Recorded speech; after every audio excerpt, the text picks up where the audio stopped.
ಸುಬ್ರಹ್ಮಣ್ಯ ಸಂಡಿಗೆ ಅವರ ಕೈಲಿ ಸಿಕ್ಕಿದ್ದೇ ತಡ ಅವರು ಮತ್ತೆ ಹಿಂತಿರುಗಿ ನೋಡಲೇ ಇಲ್ಲ. ಏನಿಲ್ಲ ಅಂದರೂ 6 ನ್ಯೂಸ್ ಚಾನಲ್ಗಳಲ್ಲಿ ಇವರು ಕೆಲಸವನ್ನು ಮಾಡ್ತಾರೆ. ಇವರು ಏನಿಲ್ಲ ಅಂದರೂ ಪವರ್ ಟಿವಿ, ದಿಗ್ವಿಜಯ ನ್ಯೂಸು, TV9 TV9 ಒಂದು 2ರಿಂದ 3 ವರ್ಷಗಳ ಕಾಲ ಕೆಲಸವನ್ನು ಮಾಡಿದ್ದಾರೆ. ಅದಾದ ನಂತರ ಸುದ್ದಿ ಟಿವಿನಲ್ಲಿ ಕೆಲಸವನ್ನು ಮಾಡಿದ್ದಾರೆ. ಇವರು ದಿಗ್ವಿಜಯ ನ್ಯೂಸ್ನಲ್ಲಿ ಕೊನೆಯದಾಗಿ ತಮ್ಮ ಆ್ಯಂಕರಿಂಗ್ ಕೆಲಸವನ್ನು ಮಾಡಿದ್ದಾರೆ. ತದನಂತರ ಶುರುವಾಗಿದ್ದೆ third eye Kannada YouTube channel.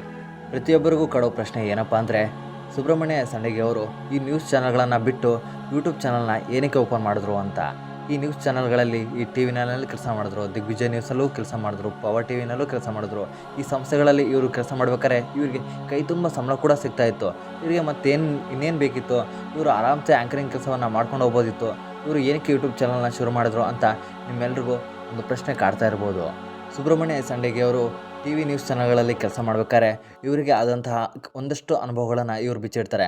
ಒಬ್ಬ ವ್ಯಕ್ತಿಯನ್ನು ನಾವು ಸಂದರ್ಶನವನ್ನು ಮಾಡ್ಬೇಕಾದ್ರೆ, ಒಬ್ಬ ಭ್ರಷ್ಟ